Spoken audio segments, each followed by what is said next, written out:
As the woman I invited to interview for the nanny role left, I ventured alone into the garden, grappling with unexpected revelations.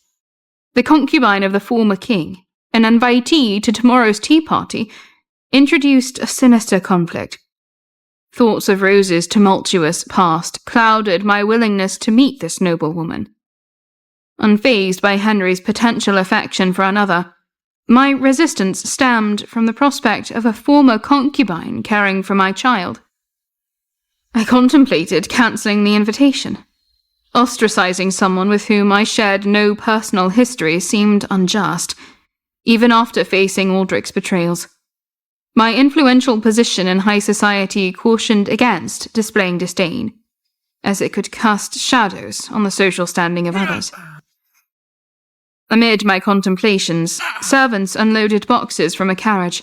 A particular servant captured my attention, because I had never seen him before. I knew all the faces of the people who worked in the royal palace, so it was strange to see a new countenance. Is he new? Our eyes met, and he bowed. After looking over for a while, I returned the way I came. But as I retraced my steps through the garden, a glint of a polished pillar caught my eye. In the reflection, I noticed the unfamiliar servant was following me. A surge of fear gripped my heart. Coincidence or not, his unfamiliarity bred unease. Deciding that I must act in case this strange man had violent intentions, my palms began to tingle. I could feel ice forming on my fingertips, ready to protect myself from any potential danger. I used my magic to freeze the floor beneath his feet. A hiss and a loud thud ensued as he fell, his legs frozen along with the floor. "Are you all right?" I had to pretend I was not involved, and feigned concern since he had fallen. After all the commotion, guards rushed in and confirmed my suspicions. "It is an intruder! Catch him!" As soon as they saw me, their faces turned pale. "Your Majesty! Get away at once!" The guards pinned the servant down, and Viscount Langdale leaped into action, only escalating the commotion. The servant struggled against the knights with a vigor that seemed he feared for his life. His fear intensified as Viscount Langdale pressed a sword to his neck without hesitation. The aftermath of the chaotic scene weighed on me as I sought refuge in my bedroom, the overwhelming intensity causing a sudden bout of dizziness. Collapsing onto the bed, the palace doctor, visibly concerned, promptly examined me, while my heart continued its relentless, rapid pace. "Oh, it looks like you've had quite a shock. You must rest, Your Majesty." The room, once filled with tension, now echoed with the ominous quiet of my vulnerability. As I lay there, the doctor's words served as a haunting reminder of the tumultuous events that had unfolded. Suddenly, a subtle laugh wafted through the air. My eyes darted towards the source, revealing Henry, casually leaning against the door, a dark amusement playing on his lips. The shock must not be underestimated.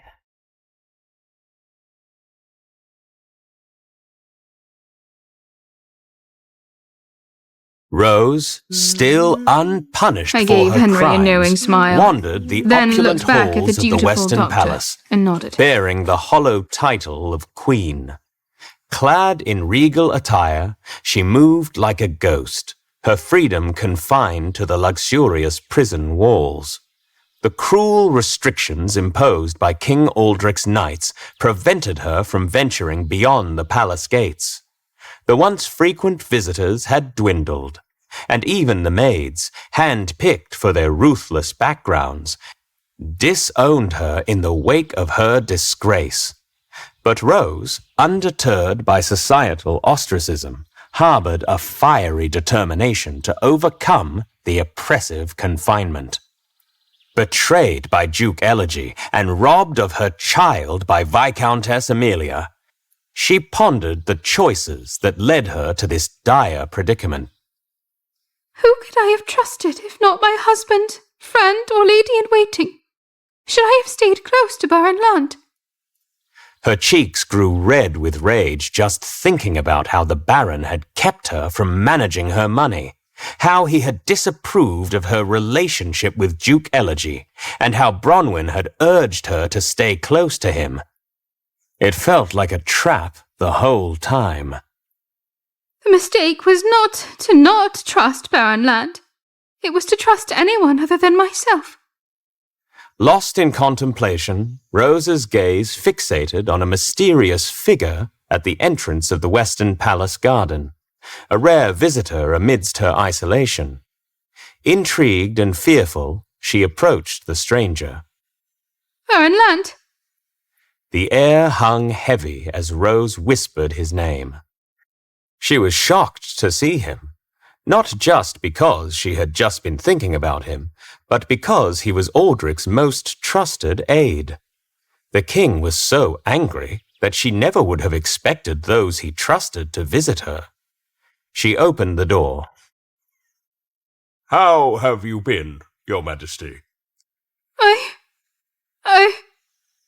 "It would be better if we spoke in the drawing room." Yes, come in. He seemed to have something to say in secret. The drawing room offered a semblance of privacy, a rare commodity in her lonely existence. As they settled in, a maid served tea and snacks, her wandering eyes reflecting a silent curiosity. Sensing the urgency of secrecy, Rose dismissed the maid, ensuring no prying ears lingered. What brings you here? Viscount Rothescue and Alan will face trial for the attempted deception of the king with a fake princess. I thought you should know. Rose blinked in the face of the impending trials, but then an unexpected smile danced on her lips. How wonderful! Baron Lant looked at her in astonishment. He wondered how dense she was. Did she not realize this would hurt her? But Rose's seemingly cheerful response masked a deeper truth. She was well aware that Rothescue's trial posed risks for her, yet her joys stemmed from the satisfaction of seeing him destroyed. He used me.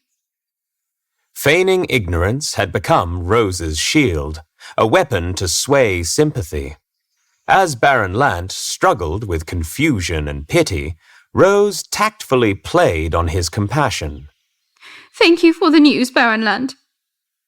As Rose expressed gratitude, Baron Lant grappled with the harsh reality awaiting her.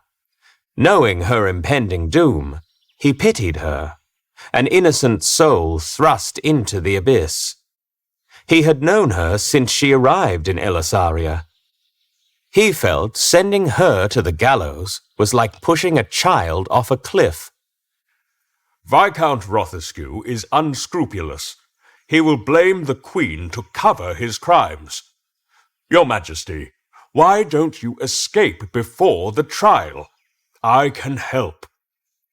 The offer lingered, a glimmer of hope amid impending darkness.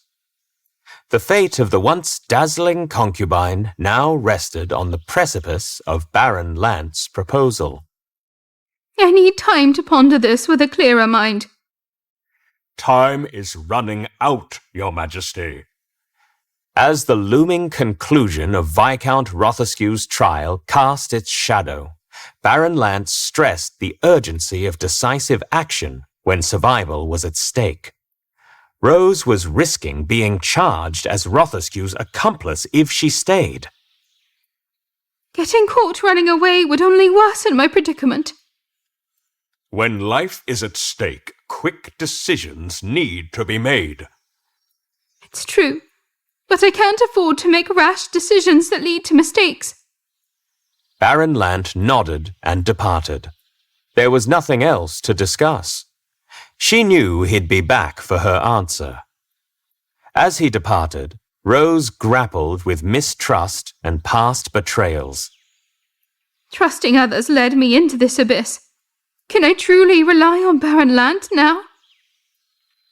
She lashed out in frustration, sending a chair that once held Duke Elegy crashing to the floor, releasing her pent-up emotions.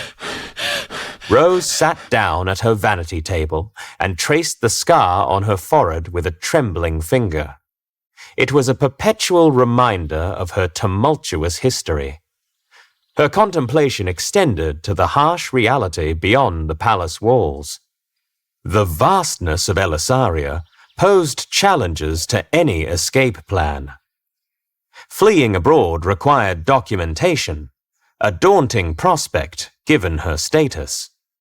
Without proper documents, securing a decent job would be a challenge. The spectre of meager income loomed, complicating her chances of forging a new life. Rose's thoughts turned to a newspaper tucked away in a drawer, an article chronicling Queen Catherine's tragic end in Compshire. Accepting Baron Land's suggestion could lead me down the path of Queen Catherine's tragedy. Nervously biting her nails, Rose grappled with the ramifications of forsaking her queen status. The spectre of a harsher fate weighed heavily on her mind. If I abandon all and get caught, the punishment could be even more severe. Despite the uncertainties, a glimmer of hope clung to Rose's belief in negotiating with King Aldrich. I must approach His Majesty first. Aldrich's chambers were dimly lit, shadows dancing along the ornate walls from the crackling fire's reflection. Aldrich, with a troubled expression, paced relentlessly.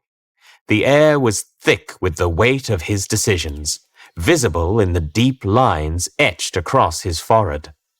Sir Nelson, a guard he had come to discuss personal matters with, since he was curiously seeing less of Baron Lant these days, stood off to the side, his gaze following Aldrich's every step. "We can settle the promissory note issue without a scandal, but we cannot give up the port." "Are you considering how to punish Rose adequately, given her immunity?" Due to the honor and importance of the royal family, its members were generally punished less severely for their crimes. Yes, if we have the marriage annulled, imposing a severe punishment on her might be possible, since that would mean she was never the queen. But if we divorce and depose her, the most significant possible punishment would be to lock her up in a castle, on an island or in a remote tower. Your Majesty, the marriage must be annulled.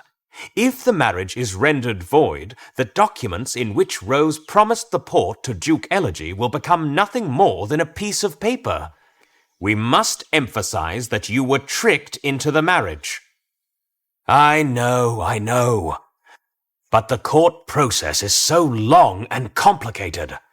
And I cannot marry during that process, which hurts my chances of having a successor. And we'd need approval from the High Priest, who has shown me no kindness since Bronwyn left. You're right, and we risk Rose trying to drag you down with her, saying that you accepted a runaway slave. Would she do that to Beatrice? It became clear that Aldrich still cared about Beatrice, even though she was not his daughter. She threw her to the ground once. She is capable of anything. Please, Sir Nelson, leave me for a while. Yes, Your Majesty. Aldrich buried himself in paperwork, seeking solace in routine. The room was a cocoon of silence, briefly interrupted by the distant hum of palace activity. Count Perdue suddenly burst into the room. Your Majesty, urgent news. Rose sent a letter to the Celestial Isles, claiming Your Majesty divorced Bronwyn due to her infertility. When did this happen? The Celestial Isles is outraged and demands a public apology.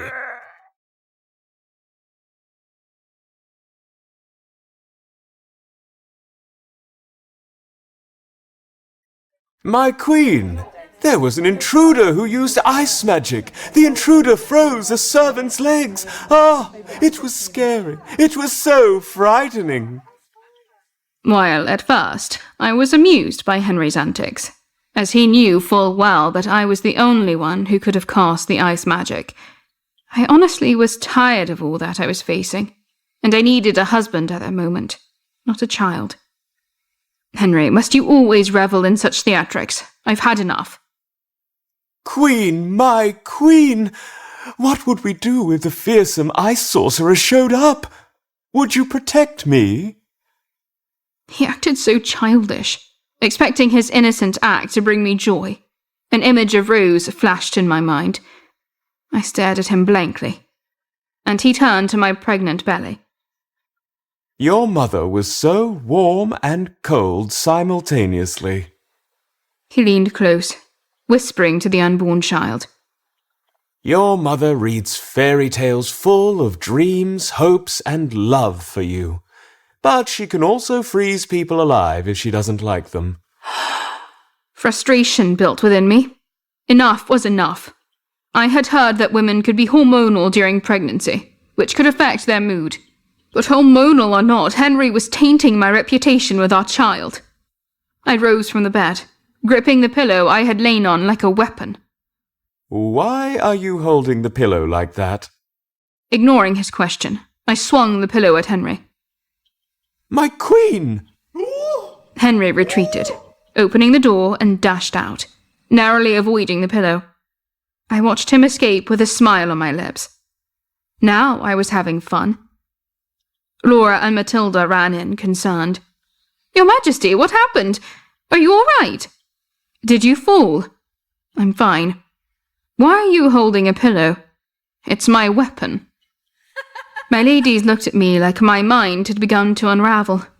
I just smiled and returned to take the nap I had been dreaming of. Henry wandered down the dimly lit corridors, his mind filled with tumultuous thoughts, unable to conceal his profound astonishment, fear, or amusement.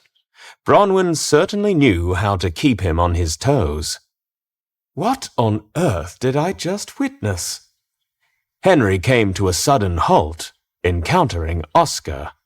The palace's grandeur surrounded them, and Henry realized he was on the first floor, having traversed the grand halls faster than expected. Good to see you, Your Majesty. Brother, you are precisely the person I need. Is it customary for your sister to wield a pillow as a weapon in fits of anger? Oscar smiled deviously and nodded, as if memories long concealed now resurfaced. So, she has always been unpredictable. Indeed, most of the time she conceals her emotions beneath a veneer of composure. Yet when she brandishes a pillow, that is the true manifestation of her wrath. I was astonished to witness such fervor from my queen. No matter how forceful the blow, the other party remains unharmed. Do not fear the pillow-wielding woman. Now that I recollect, brother, do you intend to marry Princess Charlotte of Whitmond? I wouldn't mind entering such a union, but I am uncertain of Princess Charlotte's sentiments. If it's because you think you're not handsome enough, you can forget that.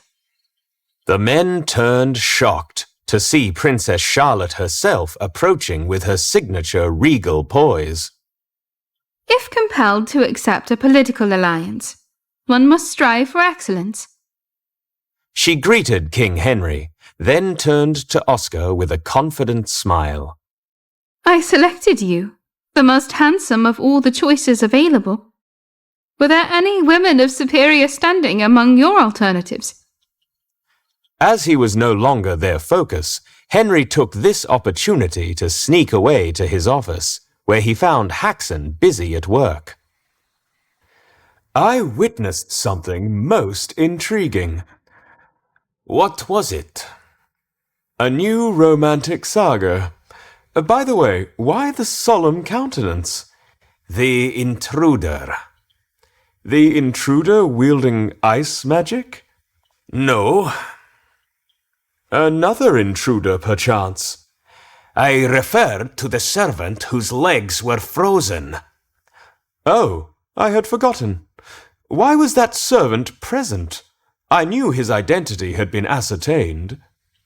Upon learning of the supposed ice-wielding intruder, Henry initially dismissed it as a misunderstanding.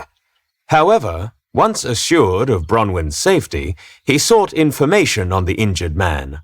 The servant, a stalwart of the royal palace for 5 years, typically toiled in the warehouse. Yet today he had ventured to this secluded spot to transport numerous boxes. The servant harbored no ill intent towards the Queen. He was instructed to approach her to see how she would react. The aftermath of yesterday's intruder incident left a lingering tension, but as the truth unfolded, the intruder was a mere palace servant, and the ice-wielding culprit's identity veiled, a deceptive calm settled in. Despite the recent turmoil, I couldn't traverse the palace unaccompanied. The knights, undoubtedly, were consumed with unravelling the mystery of who sought to approach me. Nevertheless, I resolved to proceed with my planned party, with the noblewomen, to find a baby nurse.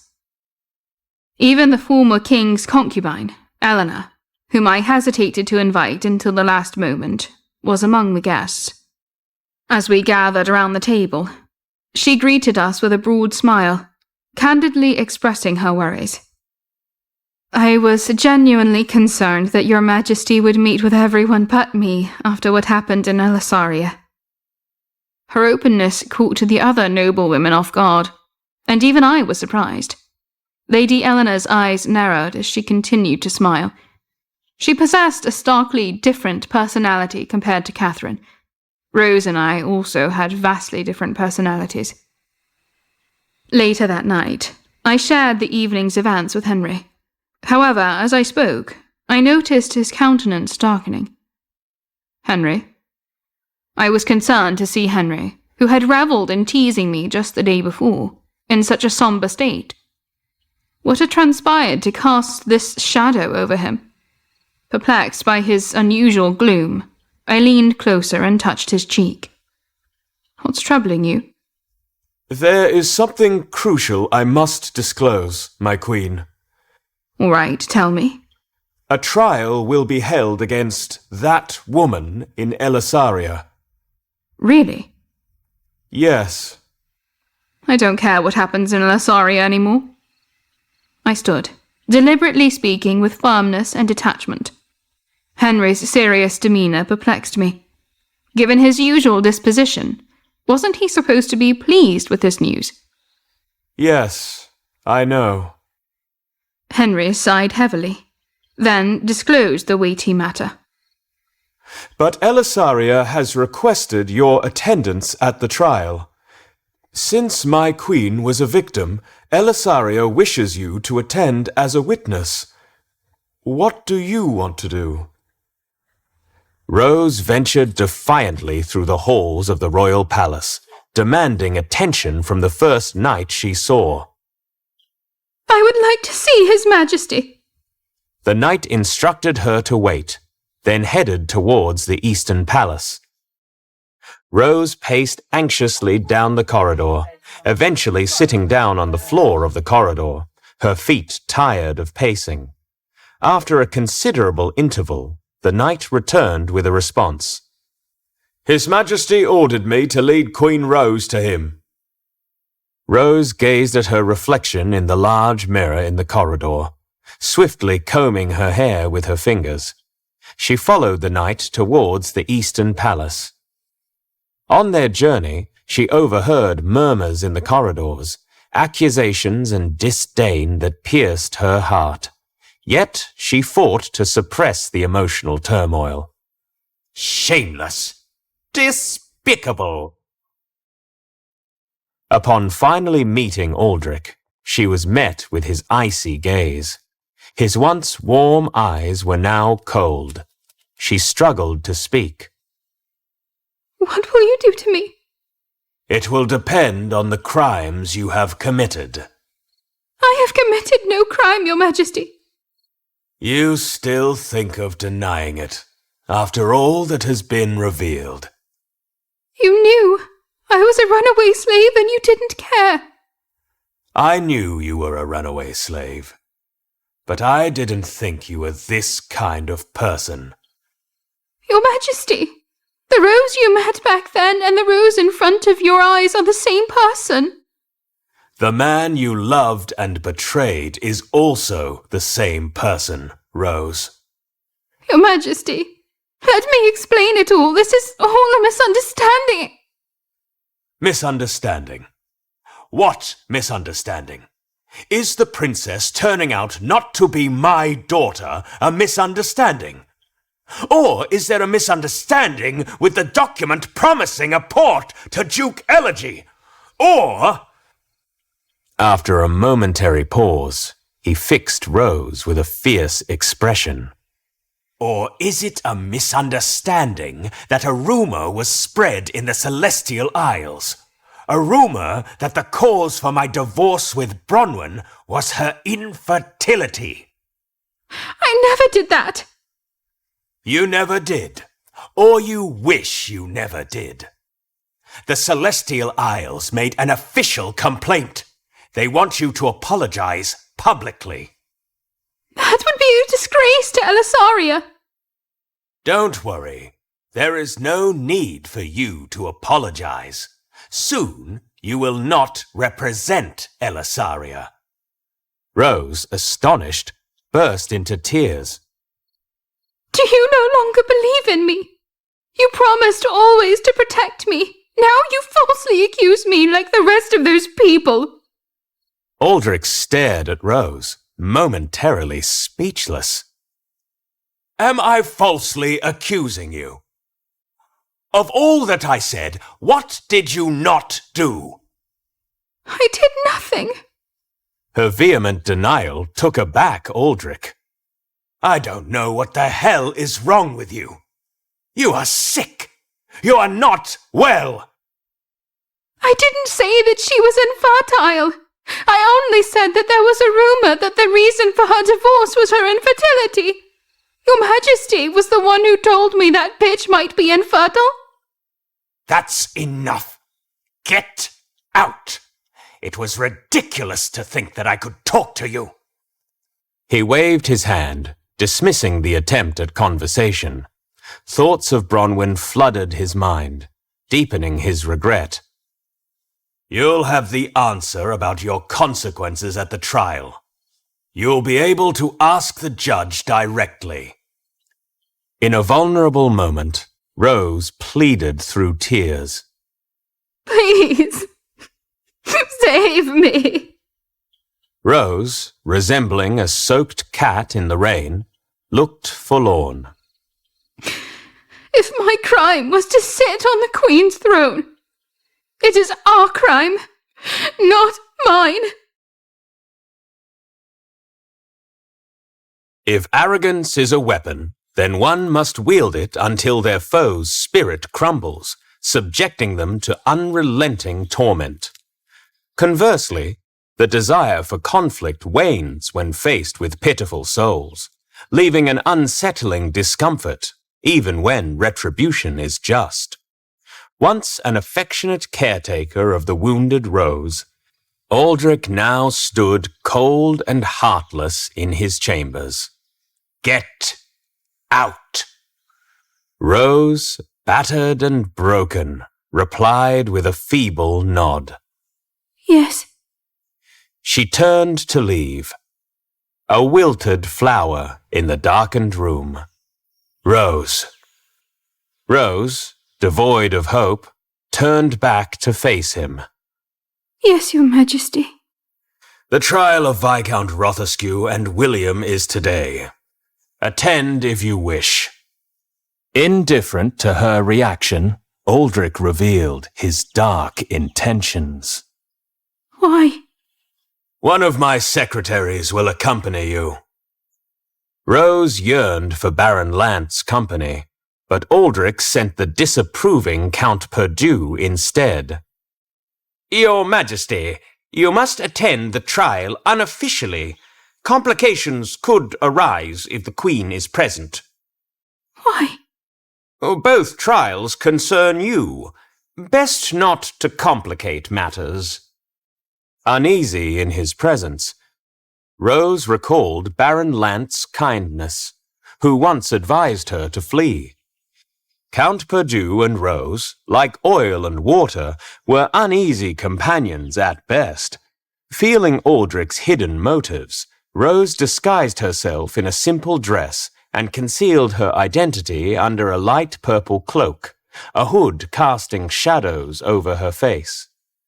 Aldrich's intentions were known only to himself, yet Rose's instincts proved correct. Count Perdue harbored no warmth for her, his disdain rooted in the past.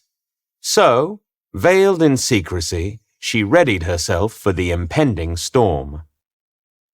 The grand hall, where the court was to be held, a looming cathedral of justice, was engulfed in ominous shadows. Most people entered through the front door of the court, but Count Perdue and Rose slipped through the hidden door, seamlessly infiltrating the court, without setting foot outside the royal palace. Rose, concealed beneath her hood, stood amidst the audience. Count Perdue and a guard flanked her, vigilant shadows in the dimly lit hall. In the expansive chamber, whispers of spectators echoed, a symphony of intrigue, dominated by discussions of the impending trials, occasionally punctuated by murmurs about Rose. Which trial is first? Viscount Rothescue first, followed by William. Viscount Rothescue! As the judge's gaze descended, a familiar face emerged. Viscount Rothescue, held in the steel grip by two knights. A chilling silence gripped the audience. Rose scanned the hall, every face clear with intense expressions. In the esteemed annals of Elisaria's royal family, pride emanated from its storied history. Despite occasional lapses where a king failed to captivate the populace or drew criticism, the general sentiment was one of adoration for the royal family. That went especially for King Aldrich, who was enveloped in the affection of his people and had weathered numerous scandals since taking Rose as a concubine. Yet he remained steadfast in his royal duties. For the citizens, the essence of Aldrich lay in his role as a king, transcending personal foibles. Even if he were a playboy, as long as he safeguarded the nation's interests, disdain remained at bay. At the same time, no present soul cast a benevolent gaze upon Viscount Rothescue. The High Court judge mirrored the prevailing sentiment. As Rothescue stood before the defendant's place, the judge, channeling the frigidity of the audience, began reciting the charges. Viscount Rothescue, you deceived the king, the people, and the country to elevate your son's daughter, Alan Rothescue, to princess status. When Rose Stormcloak, your son's lover, ascended as the king's concubine, she bore your son's child. You concealed this fact to secure princess status for your granddaughter. Furthermore, you exploited the secrecy for personal gain, extorting Queen Rose to receive periodic payments in money and valuables. Is this true? Yes, it is true. Viscount Rothescue's admission unleashed a storm of curses from the crowd, an ominous symphony of condemnation. Rose, breath held, pondered the confessions. Among the charges, only the accusation of blackmail held truth. Yet Viscount Rothescue confessed to all, including falsehoods. Questions filled the air, including, why did he casually acknowledge those lies? The High Court judge, a figure of judgment, intervened with a raised hand to restore order. Who else is involved? The truth may mitigate your punishment. My son, Alan Rothescue, and the Queen, Rose Stormcloak. Viscount Rothescue closed his eyes as the audience spat out curses violently. Do you acknowledge all the charges? Yes. I planned it with my son and the Queen because I wanted my descendants to belong to the royal family. Rose scoffed quietly. From the moment Alan fell in love with Rose, Viscount Rothescue opposed her as his daughter-in-law. Now, in an ironic twist, he called her just that. She began to tremble. She had expected Rothescue to blame others for his crimes to protect himself, but not to accept his charges and bring others down with him. What is he planning? Bring in Alan Rothescue. Alan appeared, escorted by knights. The outraged voices from the audience grew louder, and some attendees even threw fruit and eggs. Bloody bastard! You deserve to be hanged! Where does the Queen hide? She must be sentenced with them! Rose paled in fear. Nothing was more fearsome than someone willing to die to see you fail. Viscount Rothescue, launching a suicide attack, left no room for defense. Tears fell from beneath her cloak onto the marble floor. By the time she regained her composure, her false parents, William and Martha Stormcloak, had already been escorted to the defendant's site, ready to bear witness. Rose sighed, a fragile veil of relief casting shadows upon her face. William and Martha Stormcloak, loyal confidants, would surely stand by her. Their trial, an unsettling affair concerning Schuyler rather than Beatrice, eased Rose's anxiety. Martha and William Stormcloak, do you maintain your stance on Miss Schuyler's case? We plead guilty. The unexpected confession sent ripples of disbelief through the courtroom. The High Court judge, a beacon of restraint, demanded silence. Silence in the court! Do you confess to plotting Miss Schuyler's murder on her journey to the Celestial Isles? Rose's eyes widened, and she stared with bated breath. Why would they ever admit this, she wondered. But only for their sake. This one did not involve her. Yes. Was this for your daughter, Queen Rose? Indeed. A skilled sorcerer, Miss Schuyler served as a court mage's assistant at the Southern Palace. Queen Rose, troubled by the perceived influence of Miss Schuyler on King Aldrich, prompted our malevolent scheme. The stir grew louder, a cacophony of disdain and disbelief. The High Court judge, visibly revolted, posed the next question. So, you attempted Miss Schuyler's murder despite her not being the king's concubine? Yes. Is Queen Rose involved? The High Court judge, familiar with William's protective nature towards Queen Rose, anticipated another act of defense. But what he said shocked everyone. Yes. What's he talking about? Are you saying that this crime was committed on Queen Rose's orders? Yes. As Martha echoed the acknowledgement, a thunderous stir engulfed the courtroom. Rose, caught in the storm of accusations, grappled with the unfolding betrayal. Why this sudden change in your statement? The judge found the couple's actions dubious, a hint of skepticism creasing his forehead. Queen Rose bears the most responsibility for this crime, and watched in silence as the consequences fell on us. We cannot take it anymore. We have endured all kinds of torture for someone who is not even our real daughter. Murmurs multiplied through the room. The court was cast into chaos as if a dam had broken. Who wasn't their real daughter? Do they mean Queen Rose? Is Queen Rose not their real daughter? Rose staggered backward, struggling to breathe. Are you saying that Queen Rose is not your real daughter? If true, it would eclipse even Schuyler's case.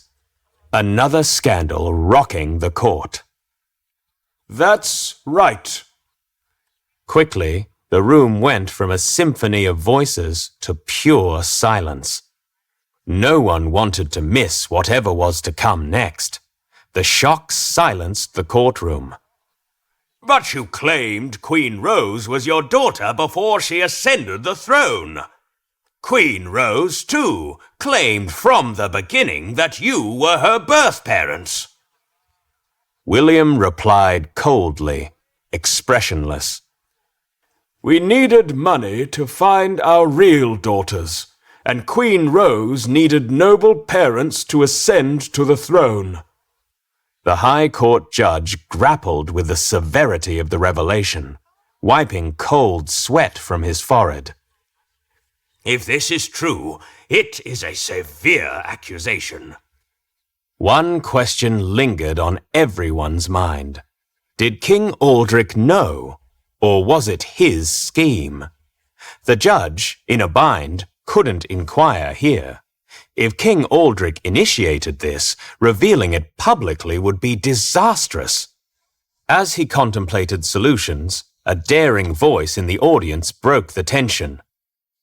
Did you conspire to deceive King Aldrich, or was it the king's plan? Dear listener, now playing the next audio series. Dear listener, the upcoming episode will be today's last free episode of this story. Come back tomorrow to enjoy free episodes or get coins now to continue listening. King Aldrich does not know. Rosa's false father had just admitted that they acted under Rosa's rule and her rule alone in their crimes. Their loyalty was shifting, and Rose wondered if Aldrich had even put them up to this. The unexpected revelation sent shockwaves through the courtroom. Rose promised that if she became the queen, she would help us find our daughters and bestow all kinds of riches on us. We conspired with Rose to deceive King Aldrich. We don't have to lie about this. If necessary, we can do a paternity test with Rose. Rose, desperate to set the record straight, felt powerless. She dared not to step forward and refute the false accusations. Her eyes fixed on the debris of broken eggs and crushed fruits that had been flung at the father of her first child. After a contemplative silence, the High Court judge exited the courtroom with other officials to deliberate the impending sentences. In the meantime, the courtroom was still, and the audience was in suspense. Rose noticed Viscount Rothescue and Alan joining the defendants' ranks, exchanging ominous glances with William. Rose understood the unspoken exchange, realizing Viscount Rothescue had betrayed her by divulging the secret of Schuyler's parentage. After what felt like an eternity to Rose, the High Court judge returned, wielding the gavel with solemnity. The charges were recited, and the sentences were delivered with unwavering certainty. Viscount Rothescue, you are sentenced to die by hanging. Alan Rothescue, you are sentenced to die by decapitation. William and Martha Stormcloak, you will join Viscount Rothescue at the gallows.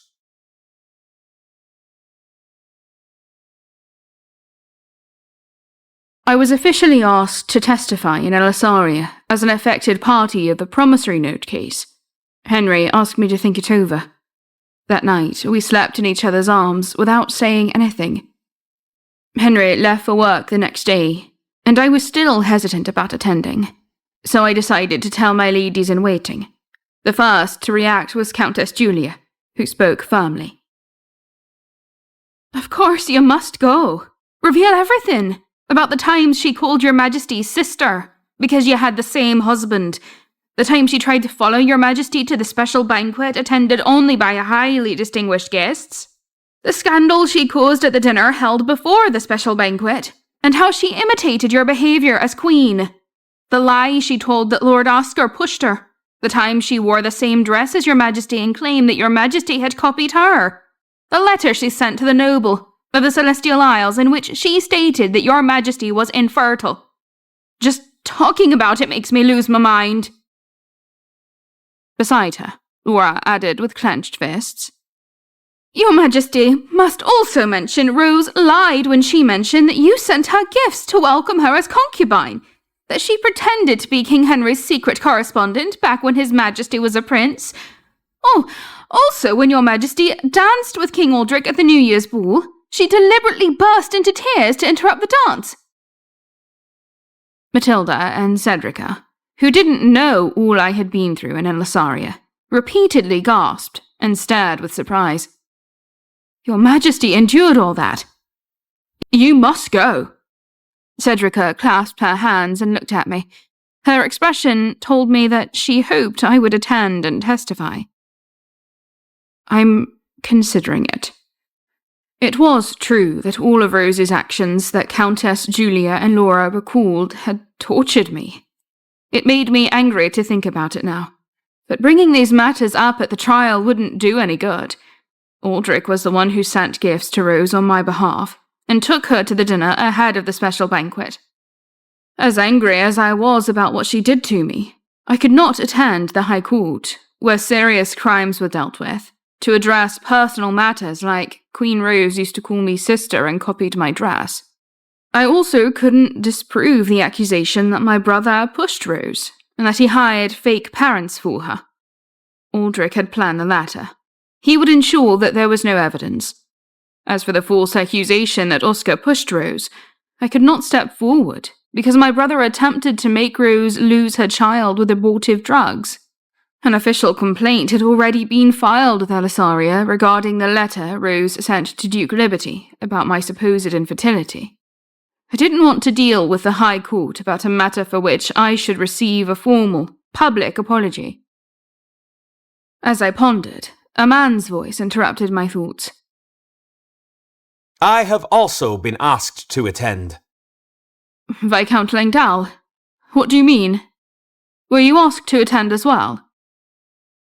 "Yes. It seems Elisaria wants me to testify about the report I wrote. Your Majesty Bronwyn convinced King Aldrich not to pursue me after my escape." "Oh, that will finally be revealed." "The slander suffered by Lady Nadine can be erased. I will go to clear Nadine's name and see that woman's downfall with my own eyes. I can escort you. There must be a deep-seated hatred in your Majesty's heart." Part of me wants to see what will happen to Rose. She pushed me to leave my country, after all. The other part of me doesn't want to see how weak she's become.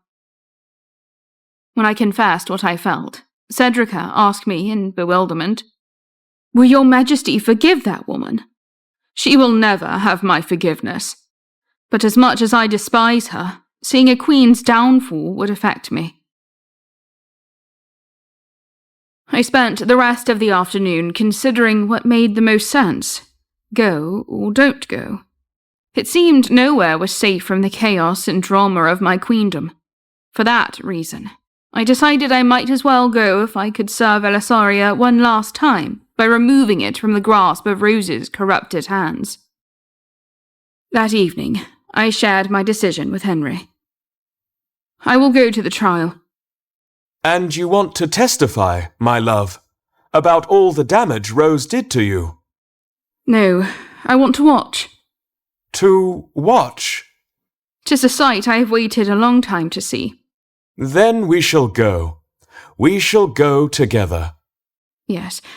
Sometimes I think of Rose and get angry. I think, what an evil woman. The same happens when I think of Aldrich. What an evil man.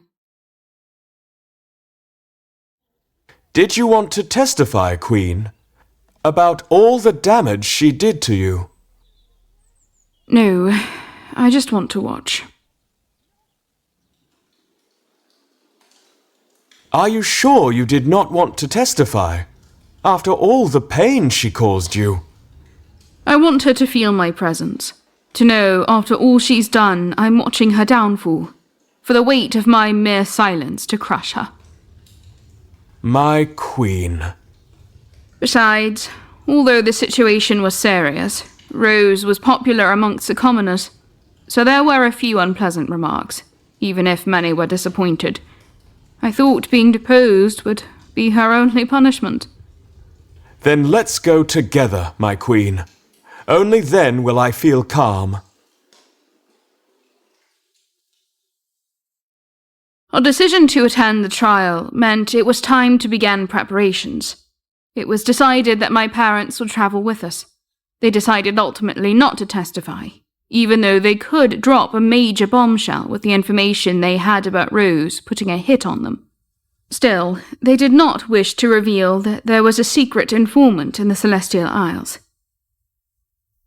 Do not worry about that. Worry about your own safety. The fake parents and a false child are enough to depose that witch. There is no benefit, but we sincerely appreciate your protection. Yes, my wife is right. It is ill-advised to expose the Celestial Isles' informants. Better kept in shadows, Your Majesty. And thus, we embarked on our journey to Elisaria in our carriage. Henry smiled at me slyly. My Queen, how many points do you think I scored with your parents? Shush, not so loud. Ah, right. I can't trust you. You can't trust me. Ever since my Queen violated my trust, a slap on my rear, I lost faith. Henry, your voice. I knew you relished my voice. I love you. I couldn't help but smile. He was a creature, a minx. He smiled at me expectantly. He was so beautiful, and so bad. I reached out to pinch him playfully. I couldn't stand not touching him anymore. He grabbed my hand. Do you remember this path? I looked out the window and remembered it well. How could I forget? That time, we rode on horseback to reach the Celestial Isles. Sometimes I dwell on it. I wondered if he was also remembering how he held me so tightly. It was the first time our bodies had been that close together. Henry's words brought back vivid memories of that escape. His loving embrace, our bodies pressed together, navigating the challenges. Although I didn't want to experience something like that again, Henry had been a light in my dark past. I cannot wait to ride again with our child. That sounds lovely. Our child can ride on a foal, and Haxon will take care of it while we ride horses across the prairie. Don't you think you'd enjoy it? Yes, but will Haxon enjoy it too? With that, Henry climbed to the rear seat of the carriage, where our confidant sat. He sat next to Haxon, who was pretending not to have overheard our conversation. But his raised eyebrow proved otherwise. Laura, who sat behind me, leaned forward and whispered in my ear. "I have never been interested in men, Your Majesty, but when I see you with His Majesty Henry, I feel like I'd like to get married too." "Really?" "Yes. So, does Miss Laura intend to get engaged soon?" "No, that's not it." "Didn't you say a moment ago that you wanted to get married?" "It would be fine if you were a man like His Majesty Henry, but if my bad luck I get a man like Countess Julia's husband or His Majesty Aldrich. Ouch! Why did you pinch me?" We all laughed and looked out the window as the sun began to set. Her laughter was somber, as we all knew there was much unpleasantness on the horizon. Mere hours had passed before Schuyler learned of the fate of William and Martha, the people she had come to know as Queen Rose's parents. Since she lived in the Southern Palace, news traveled to her swiftly, especially regarding scandalous matters like the trial of those despicable people. The revelation of Queen Rose not being part of their bloodline echoed like a sinister prophecy. It felt at once obvious and shocking. She clicked her tongue in disdain as she discussed the matter with the court sorcerer. Such twisted kinship. Are they truly not her flesh and blood? I don't believe it. Do you really harbor such bleak thoughts? Master, you haven't witnessed my tormented past. The world, seen through my eyes, is a sick and twisted place. The sorcerer raised an eyebrow. And what about me? Do I, too, appear as despicable as the rest of the world? Schuyler smirked at the court sorcerer, suddenly feeling playful. I'll reveal my truths when you relinquish your position, and I stand in your shoes. But the sorcerer found no humor in this, and instead narrowed his eyes. Realizing this was the time to take her leave, Schuyler swiftly left the laboratory with a flask in her pocket. You'll face consequences tomorrow. Amused by the threat, Schuyler walked away, a grin spreading across her face. Despite his rebukes, the court sorcerer had been her caretaker and mentor. He did not quite feel like a father, but he felt like someone she could trust. That was enough for her. She descended the stairs towards her chambers in the Southern Palace, reveling in the impending downfall of Queen Rose and her false parents, feeling safe for the first time in a while. When she approached her room, a formally dressed woman stood guard. Who are you? The woman adjusted her spectacles awkwardly and ignored her question. Are you Miss Schuyler, the court sorcerer's accomplice? Yes, that's me. Schuyler eyed the closed door, suspicions rising. The woman was unfazed by Schuyler's clear disturbance and instead spoke calmly. I am the administrator of your parents' estate. Schuyler, taken aback, stepped back. What? My parents? Doubt clouded Schuyler's expression. After a lifetime as an orphan, suddenly a woman appeared, claiming to manage her parents' wealth. Another con artist, I know your type. The woman presented an access pass to the royal palace and her state-accredited estate administrator's license. Schuyler examined it, a fool's errand since she had no idea what an authorized pass looked like. Nevertheless, she feigned recognition and questioned with wide eyes. Why are you here? Miss Schuyler, your parents have been searching for you. Fortunately, you have now been found. But why would an estate administrator come instead of my parents? Are they burdening me with their debts? I still don't believe you. It's not debts. It's their wealth. Why would my parents leave me their wealth? They no longer have any use for it. No use. Neither of them. That's right. They've asked to find their daughter and leave her their wealth as they are no longer in positions to access it. Skylar, overwhelmed, felt an unexpected emptiness and sadness in her heart. She was hardly able to comprehend this revelation. It is a very large sum, Miss Skylar. Have they passed away? Are they from Elisaria? What about my relatives? Where were they buried at death? Can I visit their graves? Unveiling a side of her she never thought existed, Skylar's questions flowed spontaneously, as did, suddenly, her tears. The parents she never had, the ones she hated forever because she thought they abandoned her, the parents she didn't think she needed, had come to her with money. Now, she would have preferred a hug. What are their names?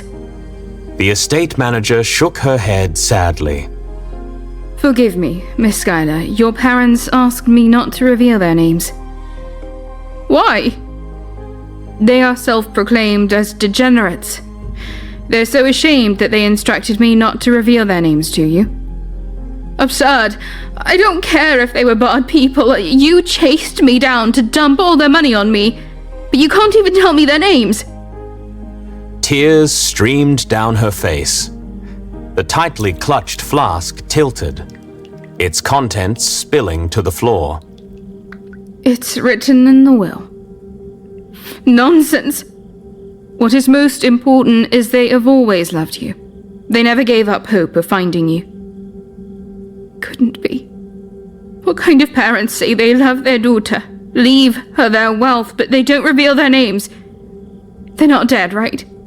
They only left me a part of their wealth because they feared I'd become a nuisance. Am I the illegitimate child of some noble? The estate administrator answered with a bitter smile. No, you're not. In reality, though they claimed to love her and never stopped searching, it was all a deceit. Skylar's parents were alive, embroiled in a scandalous trial rocking the nation. Yet they wished to disassociate their names from their daughters, leaving her with their wealth but not their honor. They also left you these last words. Skylar accepted the paper, reading it with a lump in her throat. We love you, and we will love you forever. Though this may seem like your father and I abandoned you, this is indeed not the case, and you must know this. We couldn't protect you when we were close, but we promised to protect you from beyond. Skylar looked up, silently shedding tears. The formally dressed woman offered a handkerchief with a sad smile.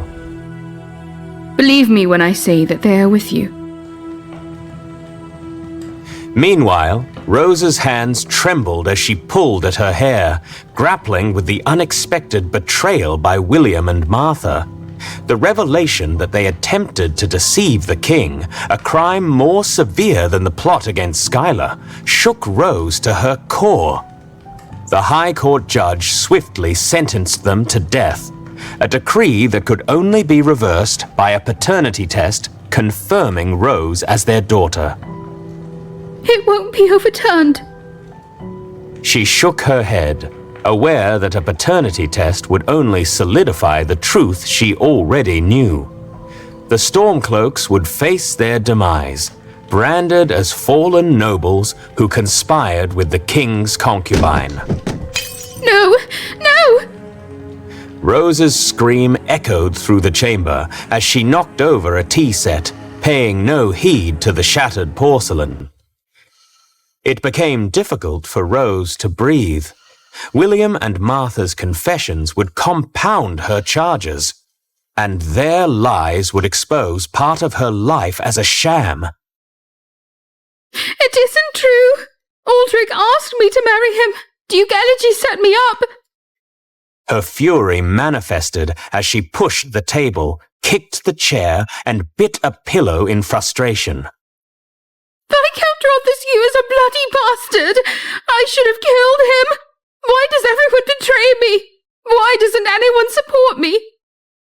Her memories of the people's curses and cries during Viscount Rothescue's trial flooded back. I must escape. Baron Lant's suggestion to flee makes sense now. I can't stay here any longer. Suddenly, her fear overpowered her anger, and Rose crumpled to her knees, sobbing, contemplating escape from the web of deceit and betrayal that ensnared her.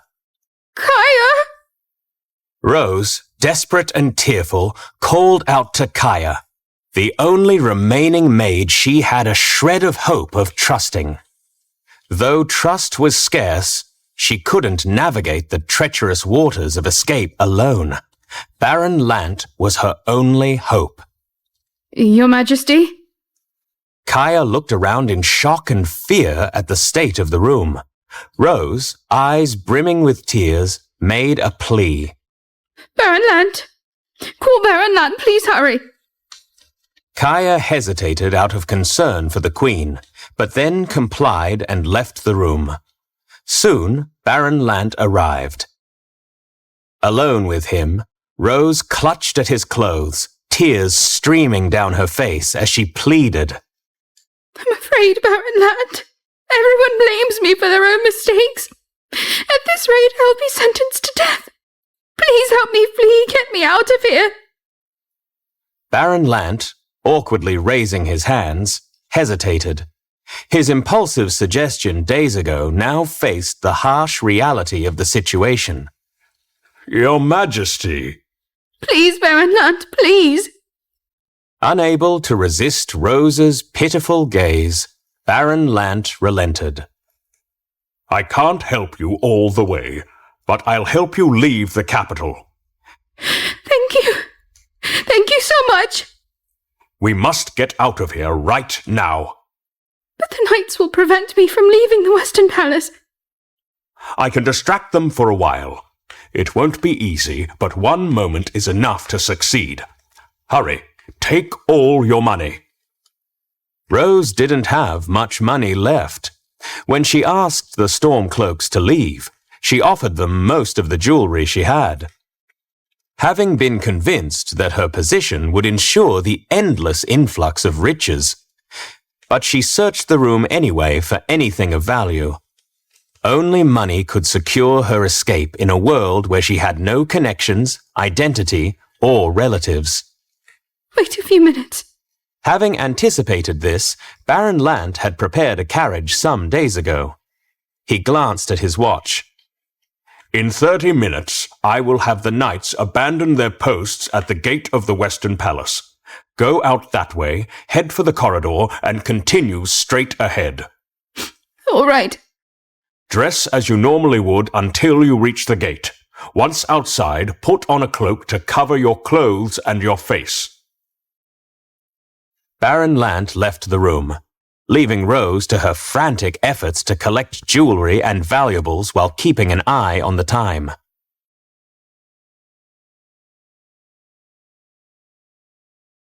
Rose exited the room 15 minutes later, choosing to leave early rather than risk running out of time. However, as she entered the drawing room, she was surprised to find Kaya waiting. Didn't you say you were going to do the laundry? Rose stammered, scrutinizing Kaya, whose usual obedient composure had shifted. Rose had a terrible feeling Kaya was going to rat her out. Her face paled as she stared menacingly at Kaya. Your Majesty, if you run away, it will only make your situation worse. It's better if you face the accusations. But Rose, convinced of Kaya's ulterior motives, questioned her sudden concern. Since when do you care about me? Kaya had shown little regard when the maids stopped obeying Rose. Kaya might have been reassigned or fired, if not for the article about Rose frequently replacing her maids. Your Majesty, you must defend yourself if you did nothing wrong. Otherwise you must pay the price. It is not a good idea to run away. Torn between trusting Kaya's advice and her fear of impending doom, Rose faced a critical decision. Kaya attempted to dissuade Rose in her corridor, but Rose, tears flowing down her face, responded with heightened desperation. You say I should stay because you weren't at the High Court. You have no idea about the seething rage consuming everyone. Nobody will listen to me. I'm terrified. In a chilling silence, Kaya sighed reluctantly and took a step back. Then leave quickly, Your Majesty. I'll pretend I didn't see you. Both amazed and wary, Rose hastily wiped away her tears, seeking clarification from Kaya. What do you mean? Would you truly support me at this time? Stunned, Rose locked eyes with Kaya. She was intrigued by her sudden shift from discouragement to reluctant assistance. Kaya nodded, her eyes on the floor. Thank you. Thank you. Moving toward the door, Rose abruptly halted, narrowing her eyes. No. Haunted by past betrayals, Rose questioned the authenticity of Kaya's newfound empathy. She only acts like this to save her own skin. With caution, Rose turned around, discreetly unsheathing a hidden dagger from her sleeve, clutching it tightly behind her back. Kaya, thank you so much. Approaching Kaya with tear-filled eyes, Rose approached carefully, as if she was going to embrace Kaya for the last time, which she did, and thrust the knife into her back.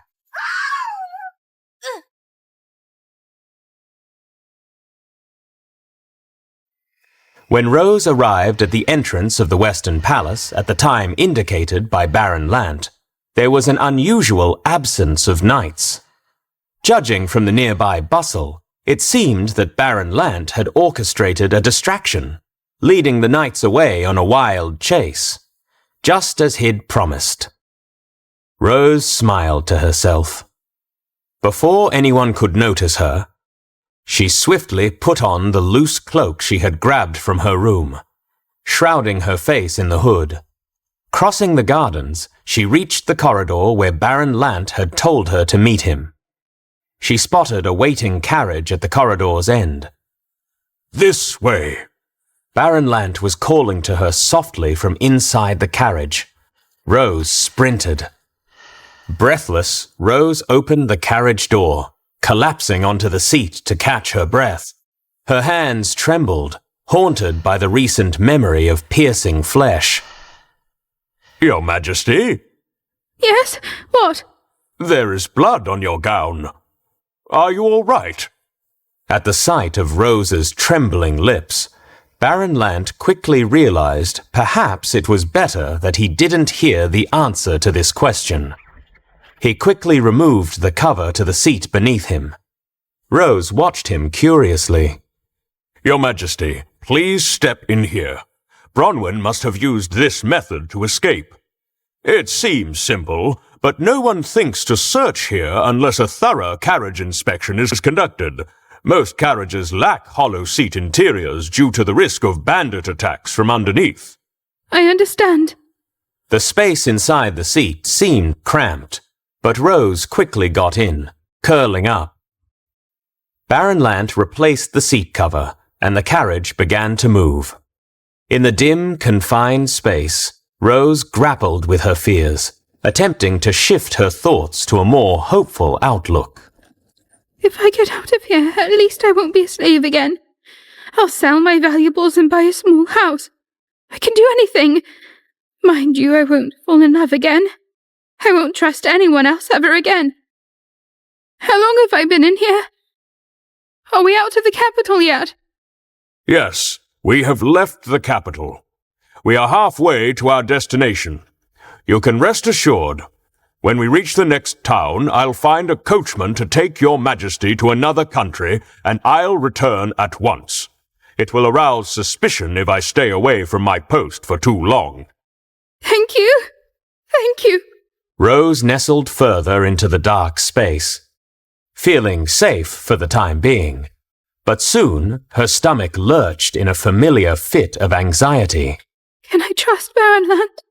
He's a secretary to His Majesty Aldrich. If Aldrich trusts Baron Land, is he planning to deceive me too? A sudden loud rattle echoed at that moment, and the carriage abruptly stopped.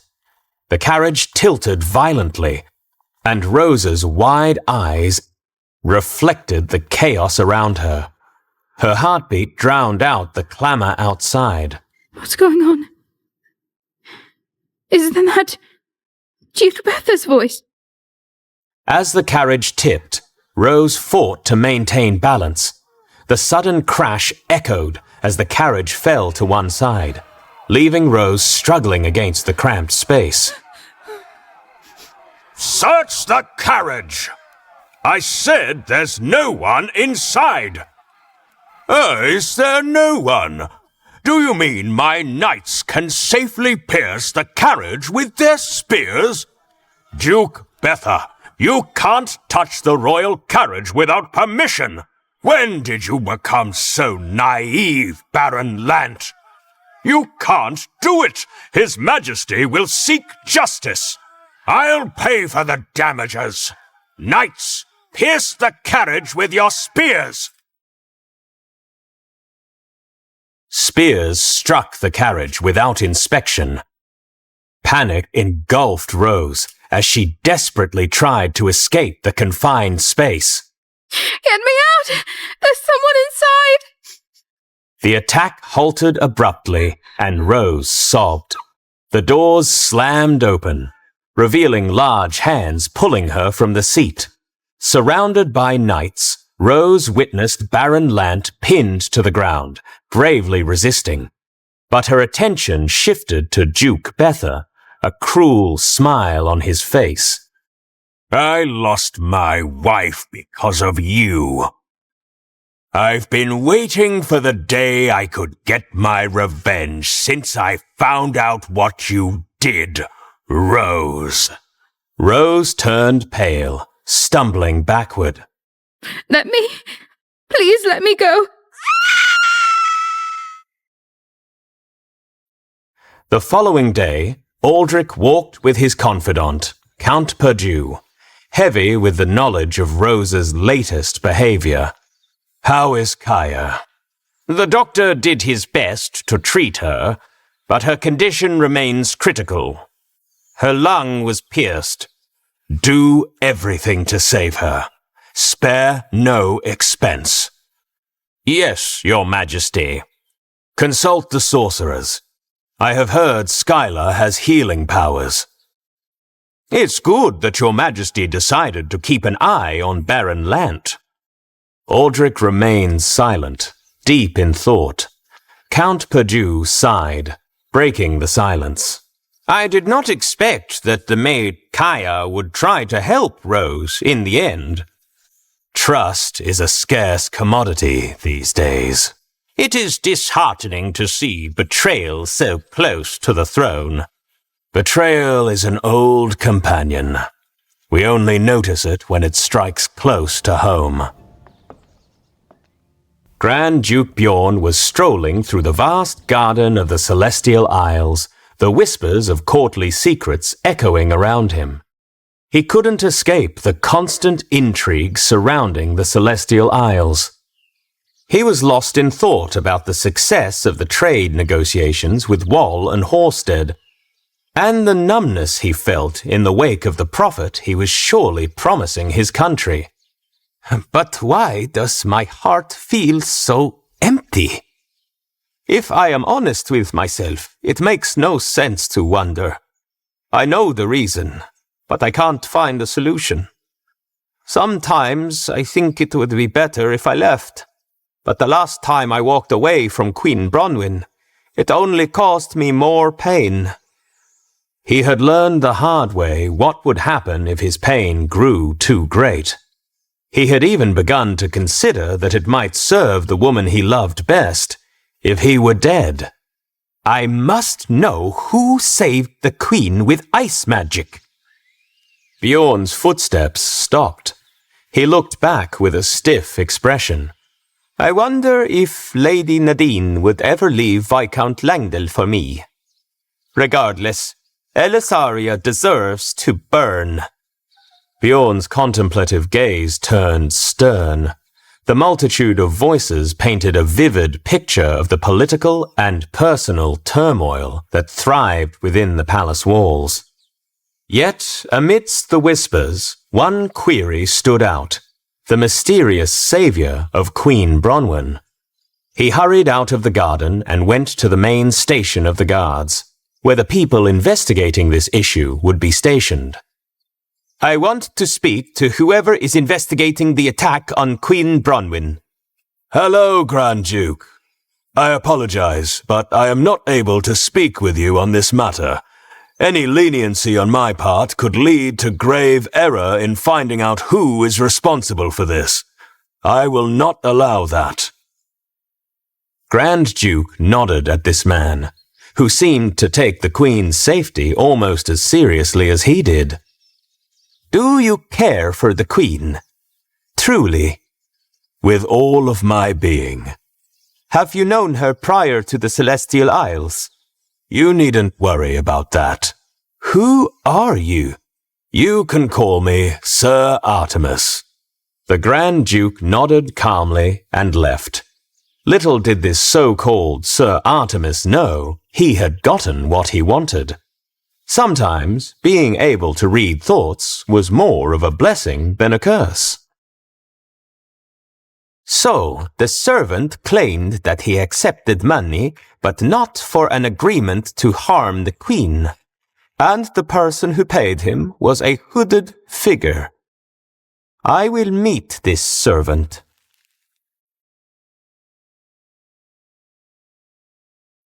Aldrich looked over Kaya alone in a guarded room until Count Perdue, his ever-present confidant, broke the silence.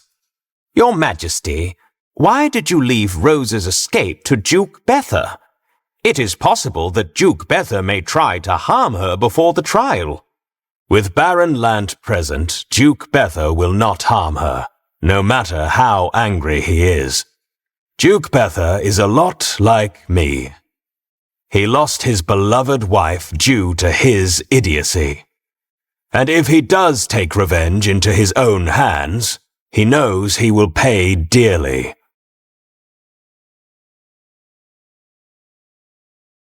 Schuyler strolled Elisaria's streets in search of an ingredient to treat Kaya. This document contains ingredients we need immediately. As Schuyler descended, distant echoes of turmoil reached her ears, a discordant symphony brewing on the main street. Is there a king fight? She looked around to see if there was another route she could or should take. She didn't want to be involved in a petty brawl. Imprison the Queen! What Queen? She tried to flee after her lies were discovered. How can she call herself the Queen? The so-called hope of the commoners turns out to be a con artist. When she heard the word Queen, two faces came to mind, Bronwyn's and Rose's. The commotion moved closer and closer, and she noticed that two knights were holding a person forcibly by the arms, while the commoners surrounded them and screamed with hatred at whoever they were holding. She looked closer and blinked to make sure she was seeing correctly. They were holding on to Rose. She was unmistakable, with her angelic face and shining silver hair. Amidst the crowd, Rose's eyes locked on to Schuyler's. The Major's presence wounded Rose's pride. Locked in her gaze, Rose's lips tightened with a silent protest. As Schuyler maneuvered through the crowd, inching closer, her face lit with a broad grin. Yet, a stark alteration seized attention. Her tongue, cruelly severed, hung by a tenuous thread. Rose fainted? Aldrich raised his eyebrow at Count Perdue's report. Was she harmed by the people? Without awaiting an answer, Aldrich's mind raced in a different direction. No, The shock came from the commoners, once her loyal supporters, turning into a furious, condemning mob. There might be more to it. She kept repeating, "Bitch, the bitch, keep her away." It seemed as though she had seen something horrible. Skylar was searching for specific ingredients. Did their paths cross? Every time Rose reaches any semblance of consciousness, she asks for you. "What would you like me to do about this?" "Ignore it. I'll talk to her when I'm ready." Rose's room, once a haven of joyous colors, now emanated an unpleasant darkness. The air hung heavy with the remnants of stale happiness. The Queen, surrounded by indifferent attendants, lay in a bed adorned with cream, purple, and gold. The fairy tale charm of Rose's story was fading before her eyes. As Aldrich entered, the room's occupants greeted him with formalities, their demeanor containing no sympathy for the fallen queen. "How is she?" The palace doctor, devoid of any warmth, delivered a clinical report. "Minor bruises. Seems like she had quite a shock." Aldrich dismissed the onlookers with a wave, leaving the room with only Rose under his scrutinizing gaze. "Stop pretending." Rose's eyes fluttered open, revealing a resentment that mirrored the room's newfound gloom. Running away was a poor choice. You left me with no other option. This was your decision alone. I was locked away. You orchestrated everything. The trial of Viscount Rothescue, the Stormcloaks. You wanted me to flee, didn't you? No, you still blame others. You never learned to take responsibility for your actions. What about you? Crying for Bronwyn, calling out to her. This is your way of making me pay for your divorce, isn't it? Aldrich's silence hung heavy, the unspoken truth lingering in the room. He rose with a heavy sigh, facing the disheartening reality before him. Aldrich stepped to Rose, grasping her throat in his hand. "I could squeeze the life out of you right here, and no one would bat an eye. It would be mercy, and I don't plan to offer you an easy way out. I don't blame you for my divorce to Bronwyn. I blame myself. But you'll be judged for your crimes, Rose. You will accept that." What crimes? I haven't done anything. How could a slave become so entitled? Entitled? Aldrich let her go. "Well, it doesn't matter. Where you're going, answers won't save you." Aldrich, detached, moved towards the door. Rose, alarmed, leapt from the bed. Your Majesty, wait, please. She rushed to him, pleading desperately, clasping her arms around his waist. I won't contest the divorce. Just let Beatrice and I live peacefully, far from all this. I beg you to spare me the trial, please. Aldrich looked down at her trembling hands, then shook her off callously. "They were right. You were always a slave." Rose collapsed, frantic on the floor. Her face flushed. I'm innocent. It's unjust. You should be the one punished. The High Court will decide your fate. I'll expose you. You knew I was a slave and you took me in anyway. You deceive everyone. I'll expose you.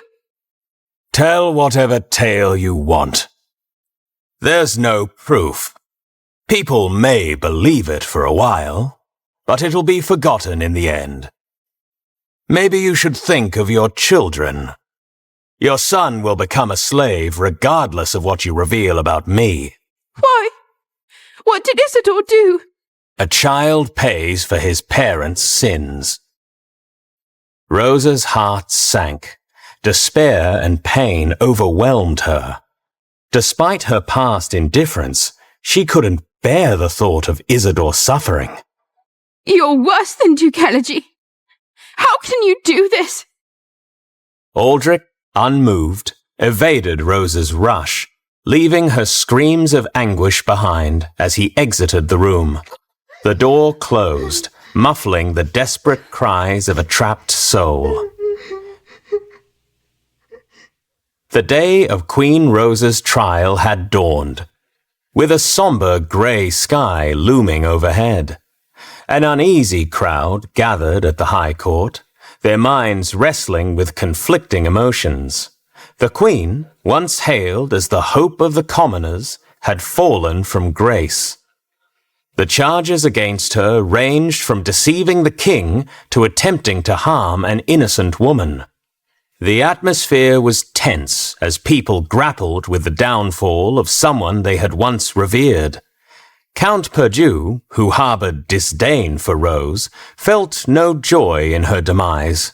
His concern was the power vacuum left by two queens departing the throne in quick succession. The competition among noble families for the next queen of Elisaria would be fierce. With pen and paper in hand, he intended to document the trial's events in his own way. As he prepared, Aldrich approached. Count Perdue, Your Majesty, has Bronwyn arrived? She was at the Troby mansion last night. Will she attend the trial? Queen Bronwyn wishes to observe discreetly. It's advised not to seek her out. Will she be in the general audience or among the nobility? Your Majesty, Queen Bronwyn requests to attend as your ex-wife, not as a representative of the Celestial Isles. It has been noted that it would be best not to seek further details. Aldrich's expression tightened, and Count Perdue returned to his work, fearing how Aldrich would react. Aldrich's lips twitched, struggling to form words. After a pause, he frowned and inquired, What about Duke Elegy? Is he still in the capital? After the port scandal surfaced, Aldrich had officially ordered Duke Elegy to leave the royal palace. Despite the public disgrace, Duke Elegy remained in the capital, leaving Aldrich perplexed. Yes, he has been quiet since he met with Viscountess Amelia. Aldrich's eyes narrowed. Recent reports indicated that Duke Elegy had met with Viscountess Amelia, suggesting she should flee with Princess Beatrice to another country. Aldrich, intrigued by the suggestion, allowed the meeting to proceed. If Elegy aided the escape, Aldrich planned to intervene and ensure Beatrice's safety. And what interest did Elegy have in Rosa's daughter anyway? That was a matter for another time. He was torn between his love for Beatrice and the impending fate of the child, and grappled with a difficult decision. The girl he considered his daughter was destined for a life as a slave, much like Isidore. I can't bear to see her turned into a slave. With a heavy heart, Aldrich contemplated granting Beatrice a new identity within a small noble family from another country. A way for her to escape the pain of her tainted lineage and live freely. I must rest before the trial. Aldrich made his way back to his bedroom, sat on the bed, and gazed with tear-filled eyes at Bronwyn's painting, as well as the painting of his daughter. He closed his eyes, and tears streamed down his face. Are you ready, my queen? Yes. We began the trip to Elisaria, where Rose would hold her trial.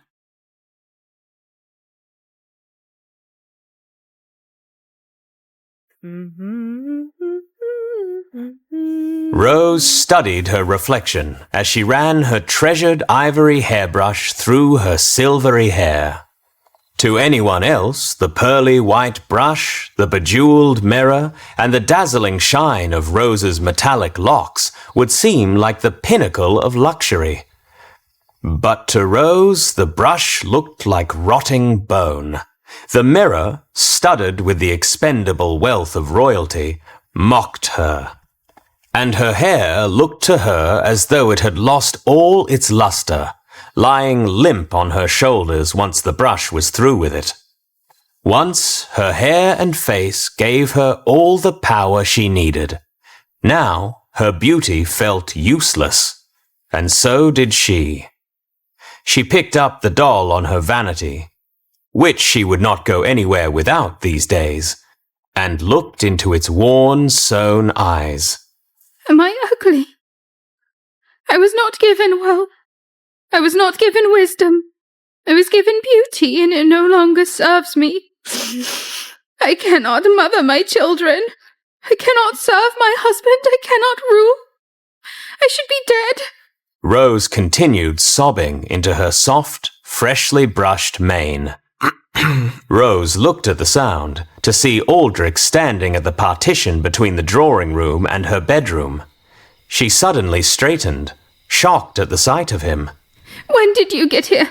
I suppose you'd have no way of knowing, considering one of your maids is in the infirmary, the other in the dungeon, and your lady-in-waiting is raising your daughter. Rose's eyes welled up with tears, but did not break her gaze on her husband. You came here to torment me further. I am numb. I am half dead already. Have fun. Rest assured, no part of this is fun for me. But I suppose you wouldn't understand that. It's been a game to you this whole time, hasn't it? Only in the sense that all of love is a game. I love you, Your Majesty, I always have. I would get caught in that trap 100 times more just to become queen, no doubt. To become your wife. It's a shame you were not born with magic, for you are most certainly a witch. But I am no longer under your spell. You are cruel. You are so cruel. Aldrich's cold laughter echoed through the room. Cruelty, my dear, is a trait you've mastered well. It's time for you to reap what you've sown. Reap what I've sown? I gave you my heart, Aldrich. I gave you everything. Your heart, like your beauty, fades with time. Your love was a fleeting illusion, Rose. It was not. It was not. You always did have a way with tears. But tears won't save you now, my queen. Save it for the dungeon. Your cries have no effect on me any longer. What? The dungeon. That's where you will await trial, along with your fellow criminals. I'm sure you'll be comfortable among them. You can reunite with Viscount Rothescue. Perhaps, if you're on good behavior, you can conceive another heir to the throne with Alan. But I am the queen. I'm already confined to the Western Palace. Which you tried to escape. I try to protect you and keep you as safe as possible from danger, but you seek it out anyway. I have no choice but to keep you somewhere I know you'll stay. You are the queen, but you are also under investigation. Aldrich's stern expression softened for a moment, a fleeting glimpse of inner turmoil. You used to be my everything, Rose. I still am. Now you are my greatest threat! What about all the times you went around the rules to protect me? You no longer love me, is that it? I am the king of Elasaria, and I love my country. You are a traitor to this country, and for that you will face justice. Your Majesty, please. You have not given me a chance to explain. Take her away. No! Let me go! Let me go, Aldrich! I promise! I promise they won't escape! I will stay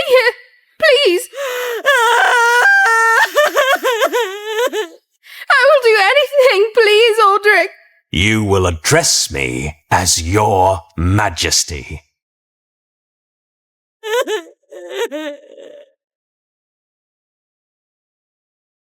Unhand me. I am the Queen.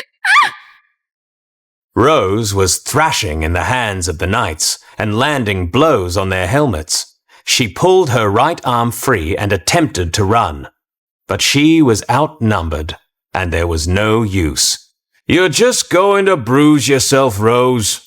How dare you call me by my first name? I'm the Queen. Not for long. What did you say to me? I will have you killed. I will have your family killed. I will... Before Rose could finish her sinister threats to the knight carrying out his duty, she heard a soft and familiar cry not too far away. In the distance, she saw the glint of an extravagant purple cloak and the soft ivory skin of a baby. Beatrice. Hello, Your Majesty. Where are you headed off to on this fine day? Duke Elegy stood before Rose, her child in his arms. He stared at her with a sickening smile plastered on his face, his perfectly white teeth glimmering sinisterly as he mocked her situation. A party, perhaps? I know you like to throw those, often with only men. This time it seems you've only invited knights. Tisk, tisk. It's a shame I wasn't invited. Ah, well, it's all right. I have my hands full anyway. He lifted Beatrice up gently, and she cooed at the bounce, having no idea what sort of situation she was at the center of. She reached her arms out towards Rose instinctively. Mama, Mama, Mama! You disgusting creature, give me my daughter! At the sight of her mother in such a state of panic, Beatrice's calm demeanor quickly shifted. Ugh, take her, Amelia. From behind Duke Elegy, Viscountess Amelia rose from the shadows. She reached her hand for the fussing baby and rocked her softly. Beatrice was soothed quickly and looked up at the Viscountess with a glint in her eyes. This made Rose thrash even harder. She was watching her own daughter find solace in someone else. How quickly Beatrice moved on. How easily Rose was forgotten. She would not stand for it. Let me go! Must you be so loud? Do you think a dungeon can break me? You're sorely mistaken, Duke Elegy. Brave words for a prisoner. And you, Duke Elegy, with your deceitful ways and twisted desires. You are nothing but a vulture picking at the remains of a once noble kingdom. Even in chains I will stand taller than you ever will. Oh, the secrets I can reveal about you. What are you doing, knights? Take her to the dungeon where she belongs. The Duke looked on with a smirk. Farewell, Your Majesty.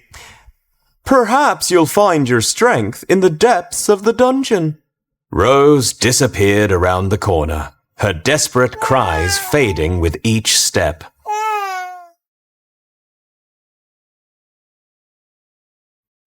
Aldrich was sitting in his rocking chair, a seat that once brought him much pleasure as he contemplated the future of his legacy, of Elisaria's prosperity.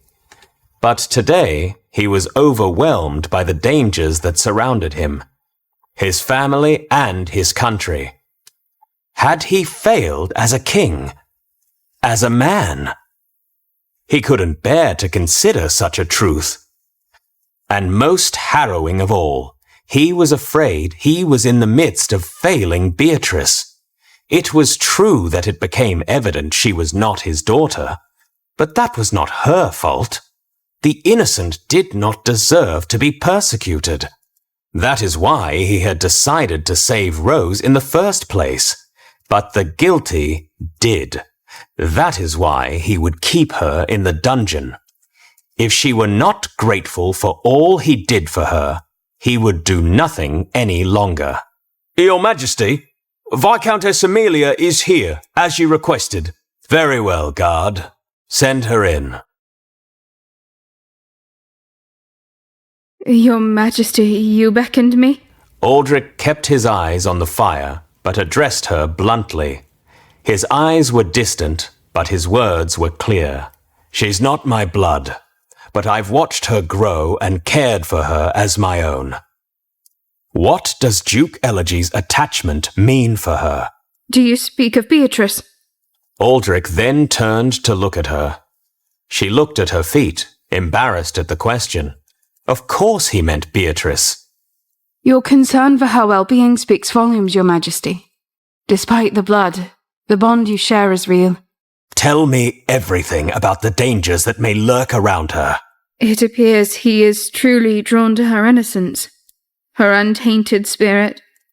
He seems inexperienced as a caretaker. But, Your Majesty, I sense no malicious intent. He sees her as a source of solace, not a pawn. He has asked me to stay close so that I can help when she's uncomfortable, for he does not know how to care for her in the moments of sadness or anger. He only knows how to play and make her laugh. He does not know what to do when she cries. Why does a noble duke want to be spending his time as a glorified babysitter? Viscountess Amelia looked at the floor. I apologize. It seems as though he cares for her, Your Majesty. Keep her away from Duke Elegy, nonetheless. I won't let her become a pawn in anyone's game. Understood, Your Majesty. I'll ensure the princess's safety remains paramount. The princess? I'm so sorry, Your Majesty. Beatrice. I will care for her no matter what. Viscountess, the stakes have never been higher. If anything happens to her, the consequences will be severe. Do you understand? Yes, Your Majesty. I will do everything in my power to ensure Beatrice's safety.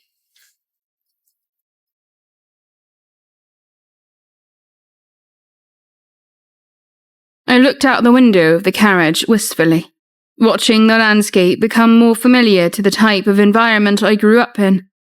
It was a road I had travelled many times before, but the journey to testify about the woman who essentially dethroned me made the whole world seem a little more vivid. It's like I was on a track in reverse. I wanted to feel vindicated and validated. The country had finally come to learn what I'd known all along. Rose was a weed, not a flower. But it was all too strange to feel anything at all. I just watched it all happen, just like I watched the scenery pass me by. How are you feeling, my love? I'm honestly not sure. I feel quite numb, not much of anything at all. It's natural to have mixed emotions returning home, especially after everything you've been through. Henry nodded, but his forehead was creased. I knew he didn't like when he couldn't understand exactly what I felt. You've faced challenges most could never comprehend. Your strength is unparalleled, my love. Strength or not, I can't shake the unease. It's as if every stone in Elasaria holds a whisper of my past. Your past doesn't define you, Bronwyn. You're not going back as the queen they once knew. You're going back as the woman who survived. His words offered a momentary comfort, but the weight of my history pressed on. It's all just a bit strange. I'm sure you can imagine. The last time I was here, I was met with silence from the people who once revered me. This place was my home, my kingdom. I now grace it to oust my successor. You are generous to call that witch your successor. That throne is rightfully still yours. The people of Elasaria had no choice but to meet you with silence. Look at who was ruling them. If they looked at her in a way she didn't like, she would have them killed, maimed, documents falsified about them. She is a monster who would stop at nothing. Even monsters can have their reasons. I can't help but wonder what drove her to become such a creature. And now I'm returning to confront the monster I left behind. You're not going back alone, Bronwyn. I'll be by your side every step of the way, I appreciate your unwavering support, Henry. But this isn't just about me. It's about Elisaria. It's people and the future we want for our child. We'll face whatever comes together, my love, and we'll build a future that stands on the pillars of your strength and the justice you bring from west to east. You're not going back as the queen they once knew. You're going back as the woman who survived. I don't disagree with you, but she's also a woman who had to fight for everything she had.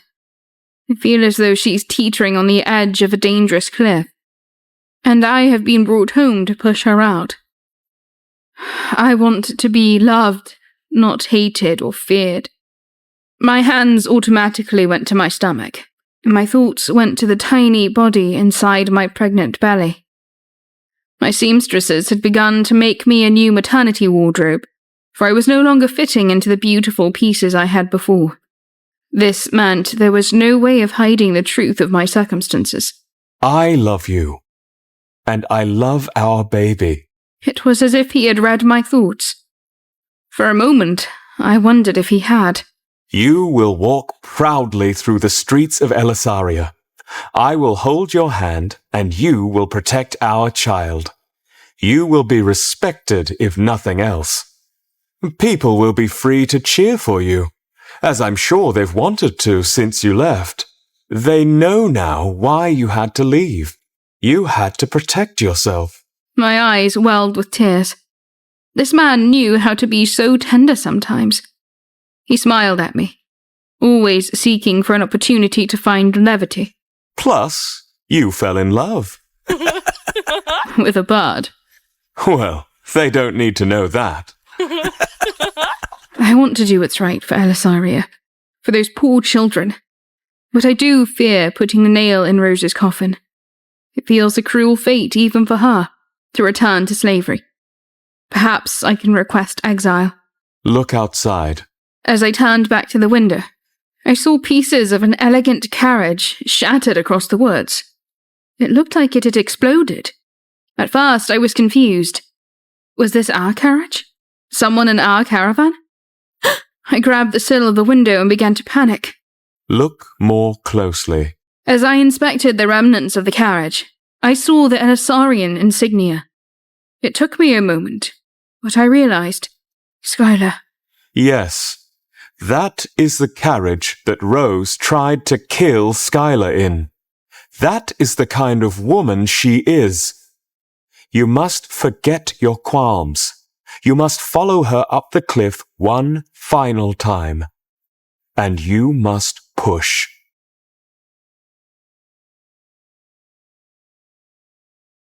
Meanwhile, Haxon, Viscount Langdell, Matilda, and Lady Laura followed behind in another carriage so that Henry and Bronwyn could adequately prepare themselves for what they were sure to face in Elisaria.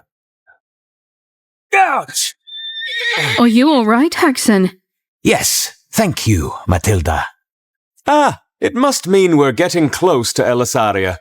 When Lady Nadine and I left the damn place, I came to know the holes in this road well. It is not very forgiving for people who are trying to travel in secrecy. Ah, yes, I've flown over the grooves in this road many times as well.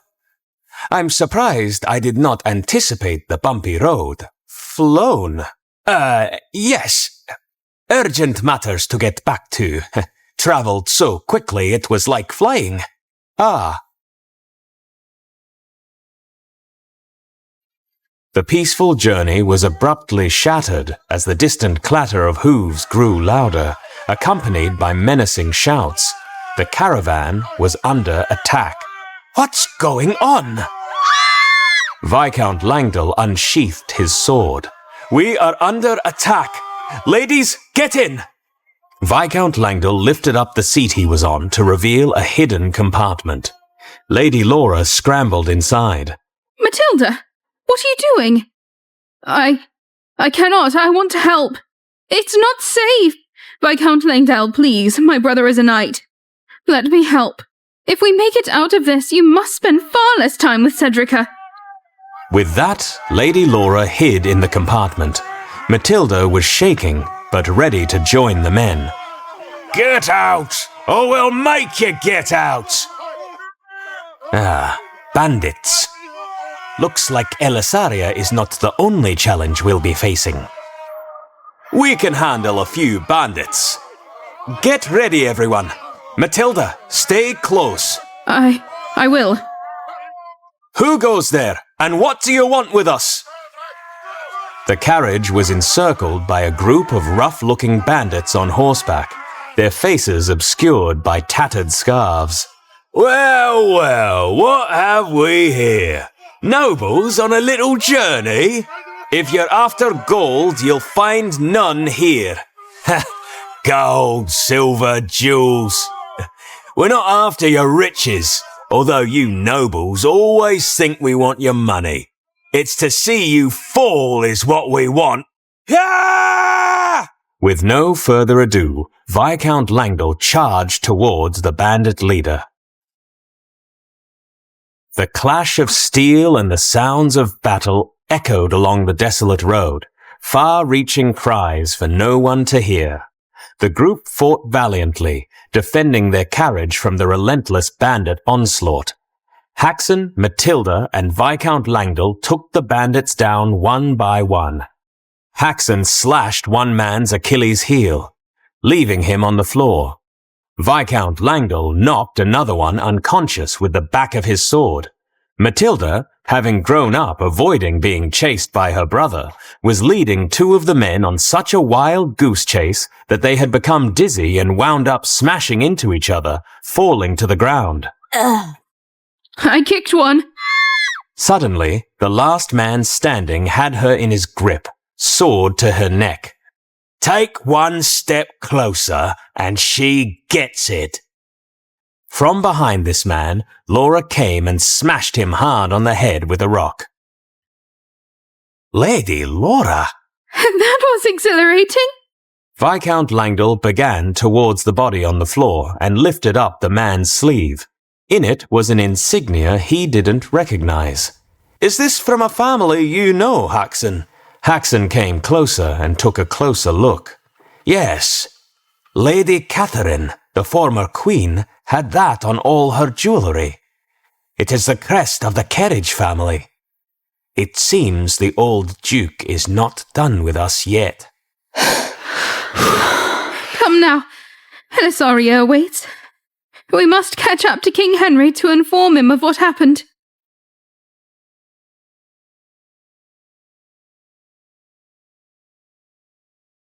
Dean Edgar was making his way home from another strange and wonderful day at the Magical Academy, the eerie noises around him more like music to his ears. You'd never know what or who was hidden in the trees around the academy. Some of the greatest minds of his time were exercising their incredible power. He felt proud of his work. Edgar.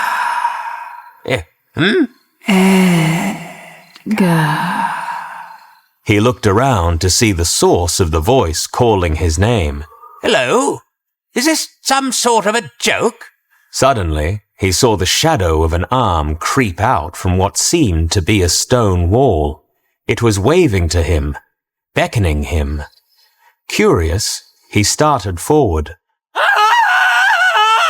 And with one hard thrust, the shadowy arm grabbed Edgar and pulled him into its depths.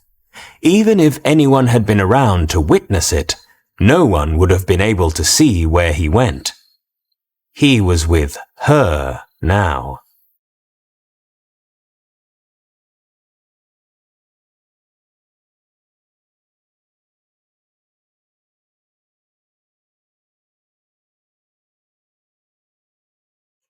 The nursery was adorned with delicate pastel colors, soft toys, and Beatrice's gentle cooing. Duke Elegy lounged in a plush chair, cradling her in his arms. Viscountess Amelia hesitated at the doorway, torn between duty, a newfound connection, and the obvious. This baby liked Duke Elegy. Beatrice pulled a jewel-studded brooch off the Duke's jacket and waved it wildly before sticking it in her mouth. Duke Elegy smirked, almost as if he was proud.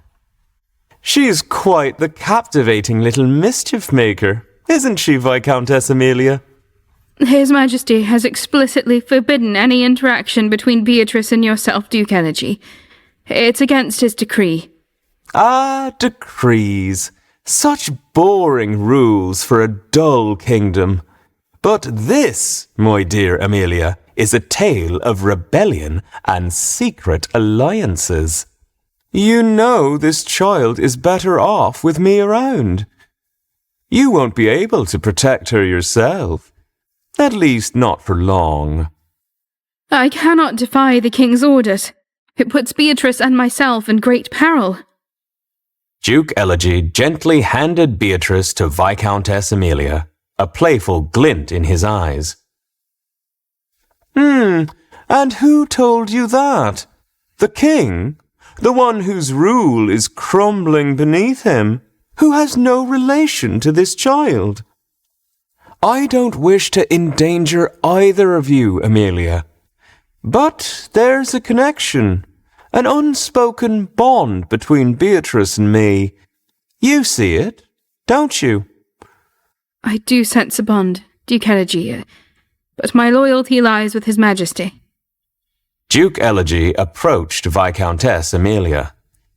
You are quite extraordinary, Amelia. I see the turmoil in your eyes, torn between duty and the irresistible allure of chaos. Viscountess Amelia looked down at Beatrice, her fingers gently brushing the baby's cheek. This is unprecedented. I've served the royal family for years. I don't wish for chaos. I wish for peace, for this child especially. Never have I felt such conflict. Conflict often arises when the heart yearns for a bit of adventure. Let your heart guide you, Amelia. Duke Elegy extended his hand, offering a gesture of mischief and camaraderie. Viscountess Amelia hesitated, before finally placing her hand in his. What am I getting myself into? Having an alliance with you. Duke Elegy offered a playful smile. He had won her over.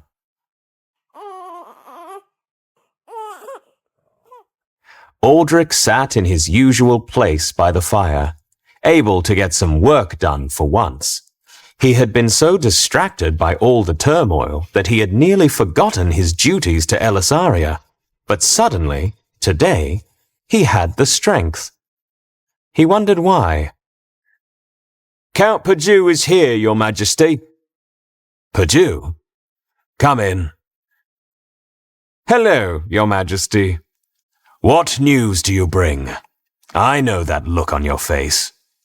You're not just here to ask me how my afternoon is going. I have gotten word that carriages are coming from the Celestial Isles. Aldrich put his quill down at this news. And who is in these carriages? Queen Bronwyn will be attending Rose's trial, Your Majesty. I see. She plans to testify. Aldrich nodded, his mind going in all directions, but, as it tended to lately, mainly towards regret. Suppose he had only listened to her. He shook his head and looked up at the painting behind him, where she stared back at him. Would you like me to remove it, Your Majesty? Aldrich didn't break his gaze with the painted Bronwyn. What good would it do to remove it? Cost him looking at one of the only things in this life that still brought him unadulterated joy? Spare a few nobles from clutching their pearls at the realization that this lonely king still pined for his ex-wife? He scoffed. Leave it. I have chosen my path. I want her to know how I feel. Anything to get her to come back. She is still my queen.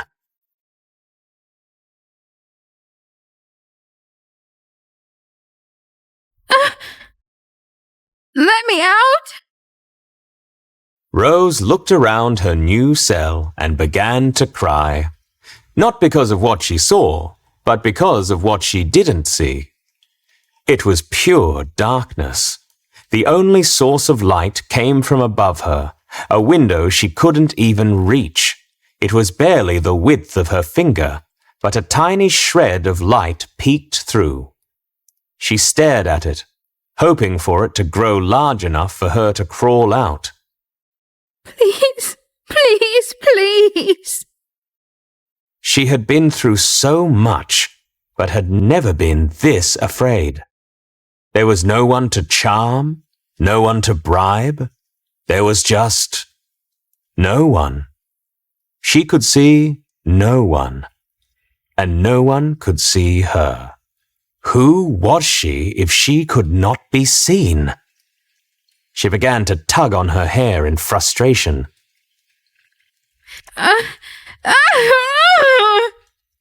She wouldn't stop.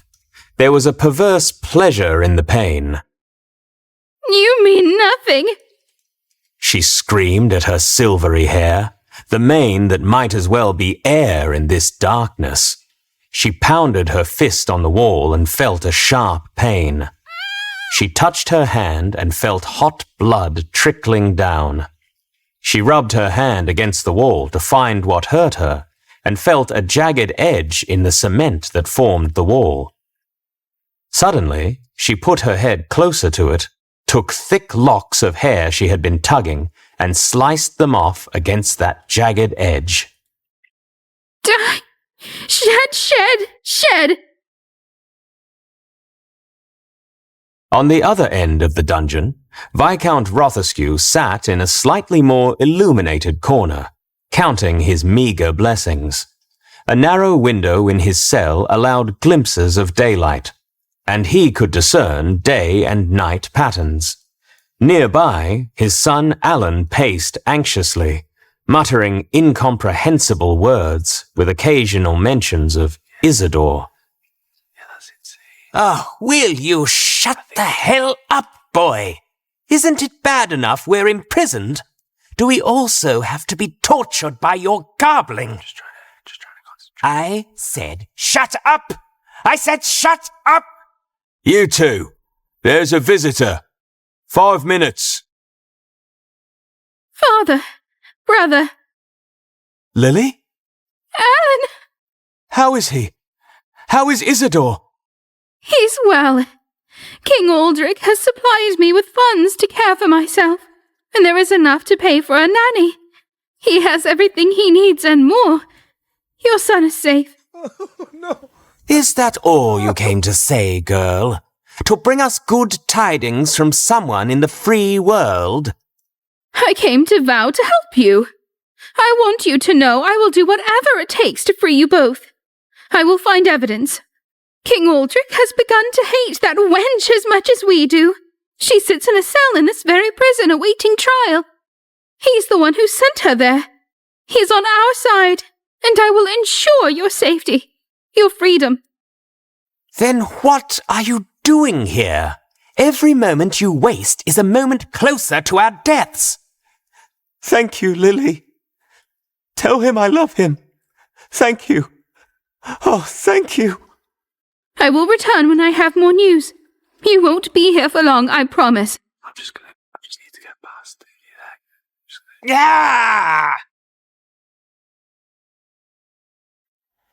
Meanwhile, with the Celestial Isles rid of its highest-ranking nobles, Oscar was set to begin a new regimen for his knights. He was practicing his combat in the garden, where he had set up an arena dedicated to obstacle courses, similar to a training ground, to rehearse the drills that he would put his soldiers through. The Celestial Isles was to expand into an empire, and Elisaria was crumbling quicker and quicker with every passing moment.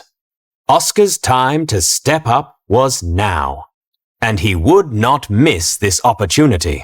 So he had compartmentalized the idea of Charlotte and marriage. There were more important things than marriage. There always would be. Yeah! Perfect! A little off-center. Oscar whipped around to see Miss Cedrica, the knight-turned-lady-in-waiting, watching him. He looked back at the tree he had thrown his axe into. Now that he looked more carefully, she was right. It was indeed a little off-center. Think you could do better? No. I didn't think so. Yeah. I know I could do better. They both looked at her precision, and it was perfect. Oscar was shocked. Where did you come from? I was just on a walk and... No, I mean, I have never met a woman like you. You are extraordinary. Cedrica was left stuttering at this. No man had ever looked at her the way Oscar did, almost like he wasn't afraid of her, almost as if she was the most beautiful woman he had ever seen. Would you show me how to get it right? Sure if you want it. Just focus on your grip. It's all about technique. You're paying too much attention to where it lands and not enough on how you're throwing. Oscar smiled in amazement. I can't believe a lady-in-waiting has bested me. Well, you haven't been properly trained by one before. And just like that, an impromptu training session began. As they continued the training, their eyes met more frequently, lingering glances and shared laughter hinting at chemistry beyond friendship's bounds. The garden, once a place for drills, now bore witness to the blossoming of a connection neither of them expected. You're more skilled with an axe than most knights I've trained. Yes, I know. Do you know my name? Oscar. Oh, then call me by it. We are friends. Do you have many lady friends? I do not. What about Princess Charlotte?